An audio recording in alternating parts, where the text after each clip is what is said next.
J'aime bien Batman. Je sais pas si ça se voit ou... Enfin bref.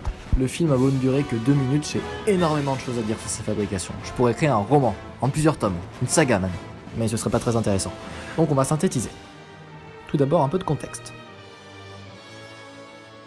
En réalité, ce n'est qu'une partie d'un plus gros projet que j'avais depuis des années, qui consiste à faire une synthèse de l'évolution du personnage de Batman au cinéma à travers une animation en stop motion. Je pensais tout tourner en une seule fois, mais la réalisation d'une seule des parties m'a déjà pris tout l'été, et plus, donc je préfère sortir ça en tant que film individuel. Vous avez donc ici la deuxième des trois principales versions de Batman tournées au cinéma. Je sais pas quand je tournerai les autres, je sais pas si je les tournerai, et en plus il y en a un quatrième qui arrive avec ça, donc je suis pas sorti. Mais bon, on en a déjà un, donc on va se concentrer sur celui-là. Comme d'habitude, tout commence avec un story. Attends.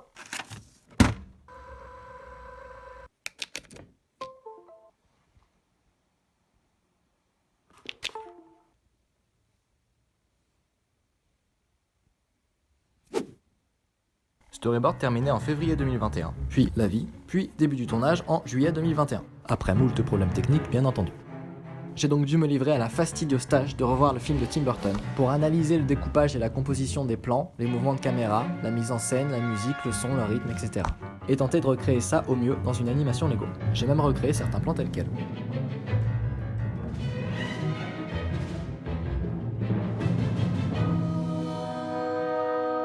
Pour être le plus efficace possible, j'ai passé énormément de temps en pré-production, parce que c'est bien marrant de dessiner des scènes d'action dans des grandes villes, mais après il faut la trouver la grande ville. Dans l'idéal, j'aurais construit une Gotham City immense en Lego, mais c'était pas possible pour des raisons évidentes. Je me suis alors rabattu sur le carton, passant des jours à construire 2 immeubles et un pont.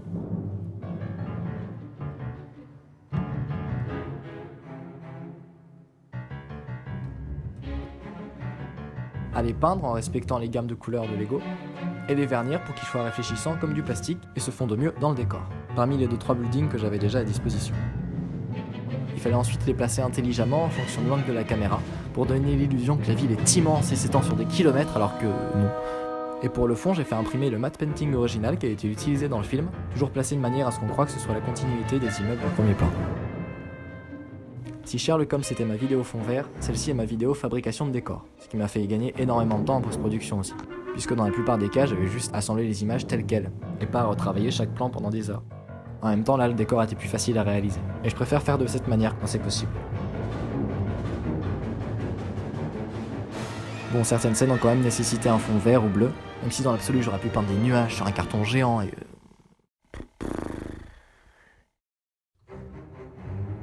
Petit changement niveau matériel cette fois, j'ai principalement tourné à la webcam, une Logitech C920, m'inspirant des méthodes de Forest Fire. Ça a plein d'avantages par rapport à un appareil photo.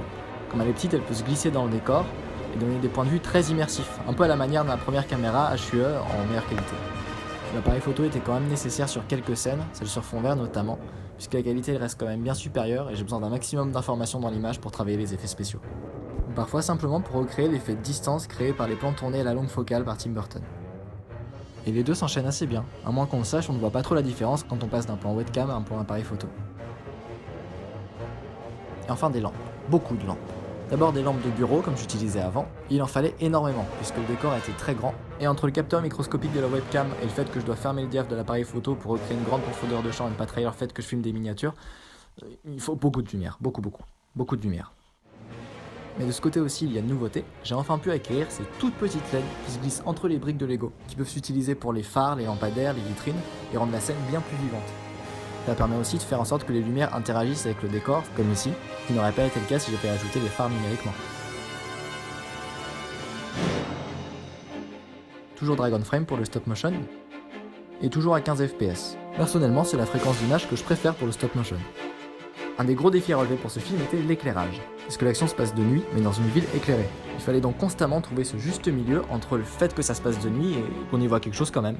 Là aussi, j'ai essayé de recréer le style des films. Le plan le plus difficile était celui-là. Juste l'éclairage a pris 4 jours. Il y a une vingtaine de sources lumineuses en tout. Et c'était pas facile, mais je suis très content du résultat. Surtout que l'animation n'a pris qu'une demi-heure. C'est ça qui est un peu frustrant.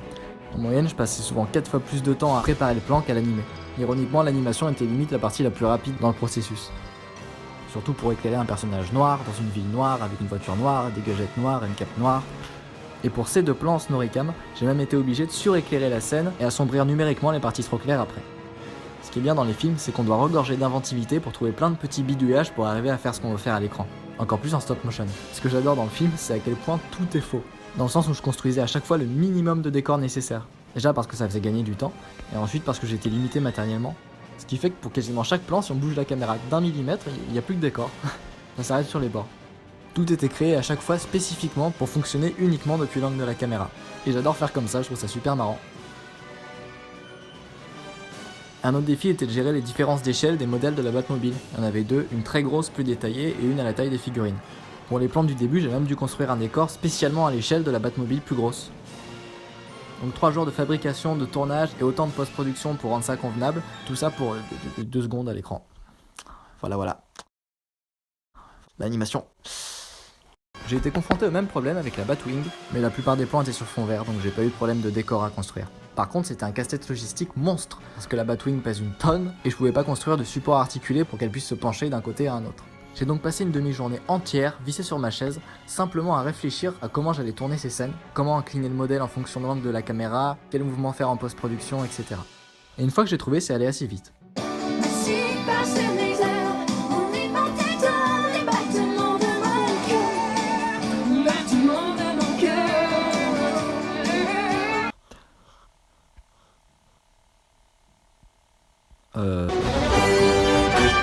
Alors, de ce côté-là aussi, il y a du changement. J'ai utilisé DaVinci Resolve, à la base un logiciel professionnel d'étalonnage qui s'utilise aussi maintenant pour le montage, le mixage et les effets spéciaux. Contrairement à Premiere, il ne plante pas toutes les 2 minutes, et le fait que je puisse tout faire au sein d'un seul et même logiciel, que j'ai pas à passer d'un logiciel à un autre, en risquant de perdre des données à chaque fois et en mettant le bazar au sein de mon équipe, avec mon monteur, mon artiste FX, mon compositeur, mon mixeur, etc. Comme ça, tout le monde s'y retrouve, beaucoup plus pratique. En théorie. Dans les faits, mon ordinateur a l'air d'avoir du mal à supporter la nouvelle page d'effets spéciaux surpuissante de ce logiciel, donc j'ai dû faire la quasi-totalité des effets spéciaux sur After Effects comme avant, et passer d'un logiciel à un autre. Mais bon, ça s'est passé, et ça a marché.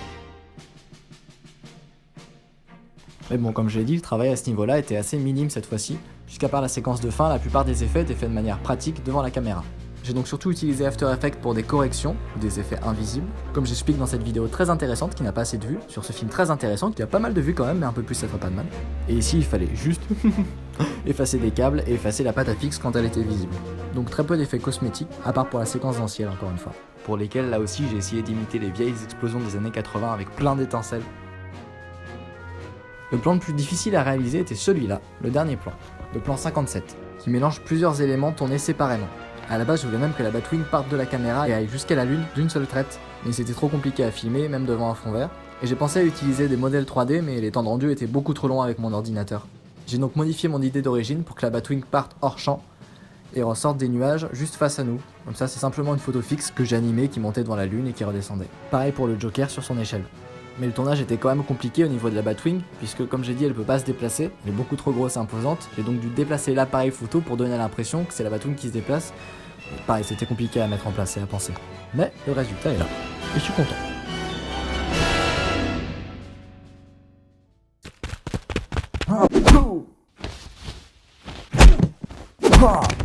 C'était très long de bruiter cette séquence, puisqu'il y a une grande variété de sons. Ça va du combat, des voitures, des hélicoptères, des avions, même une porte qui s'ouvre. Mais heureusement, DaVinci Resolve a une bibliothèque de sons intégrée, de très bonne facture, ce qui m'a fait gagner énormément de temps, pas avoir à rechercher tous ces sons individuellement. J'ai bien sûr été allé chercher des bruitages rétro des années 80, pour les coups de feu par exemple. C'est que pour la Batmobile que j'ai dû me salir les mains et enregistrer moi-même les sons.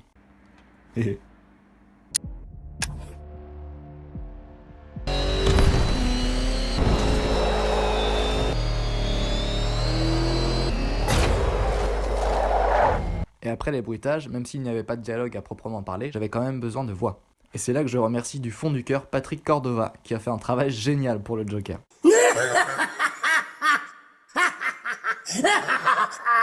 Et aussi Mathilde Trapeau, qui a fait le cri de Vicky Vale en détresse. J'ai dû faire moi-même les bruits des hommes de main qui se faisaient frapper. Et évidemment, les musiques de Danny Elfman, toujours aussi génialissimes, qui viennent rythmer tout ça.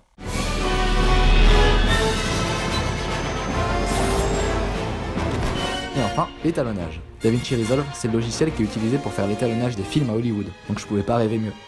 Je me suis donc éclaté à recréer les teintes et le grain si spécifique de la pellicule de l'époque, avec les légers petits défauts, les imperfections, les aberrations chromatiques, et ensuite la vidéo est compressée sur YouTube. Mais bon, je pense pas que l'image soit trop dégradée.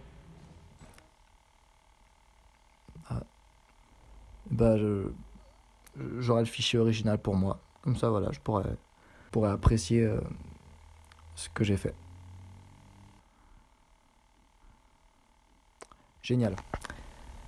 Des regrets ? Évidemment.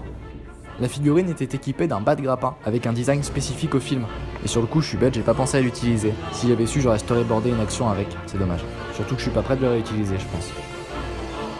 J'ai fait bouger la bouche du Joker sur ce plan, je suis très content du résultat.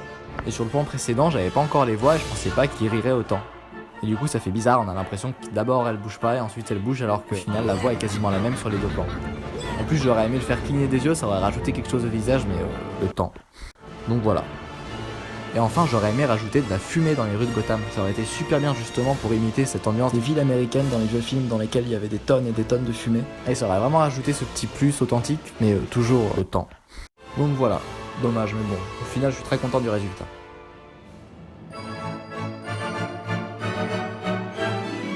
Je suis sûr que la première chose que vous vous êtes dite en regardant le film c'est « Mais comment diable a-t-il fait pour pencher l'hélicoptère sur ce plan ?»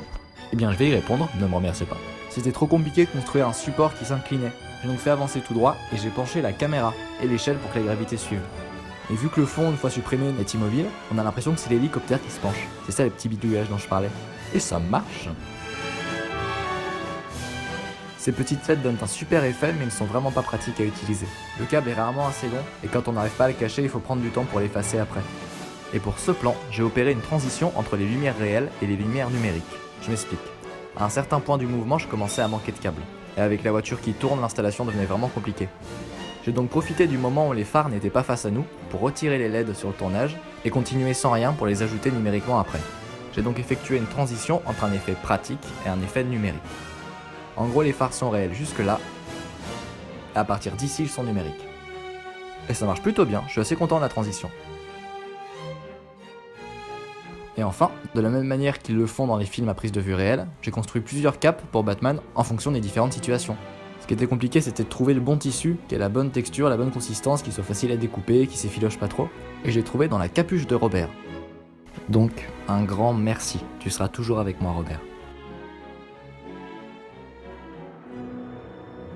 En tout, la conception du film aura mis environ 2 mois et demi. J'ai avancé la post-production en même temps que le tournage et j'aime bien cette méthode. Je pense que je ferai comme ça à l'avenir, quand ce sera possible.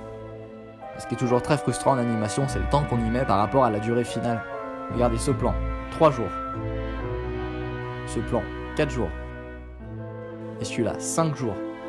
Comme je l'ai dit, je suis passé sur les détails et on a difficilement idée du travail titanesque qu'il y a dans ces 2 minutes. Mais on en est déjà à plus d'un quart d'heure de making-of pour 2 minutes 30 de film, donc je vais m'arrêter là. Mais je crois que j'ai jamais été aussi satisfait du résultat. Et même si j'ai beaucoup travaillé tout seul, je voudrais remercier ma mère qui m'a prêté son atelier et m'a laissé monopoliser pendant des mois toute une salle pour mettre mon installation. Et j'ai vraiment travaillé dans d'aussi bonnes conditions. Avoir un grand espace pour moi tout seul, tout le matériel nécessaire, c'était génial. Et évidemment, Patrick et Mathilde, qui sont prêtés au jeu du doublage et ont fait un travail génial. Et dire que j'avais prévu d'en faire 2 autres comme ça pendant l'été.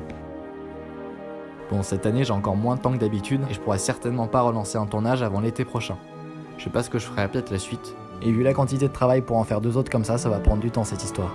Peut-être autre chose, un autre projet en prise de vue réelle. On verra. Mais en attendant, vous pouvez me suivre sur Instagram. Je poste des dessins, des petites animations informelles ou de la musique, 2 fois plus régulièrement que sur YouTube. Soit 2 fois par an du coup. Mais c'est déjà ça. Donc en attendant, j'espère que ça vous a plu. Et si vous avez des questions, n'hésitez pas. Enfin, je ne remercierai jamais assez ceux qui ont la gentillesse de prêter leur voix, même pour quelques phrases, pour mes films. Ça ajoute beaucoup. Ça permet d'oublier quelques secondes qu'on est face à des figurines de plastique et donne ce côté plus humain. Alors merci.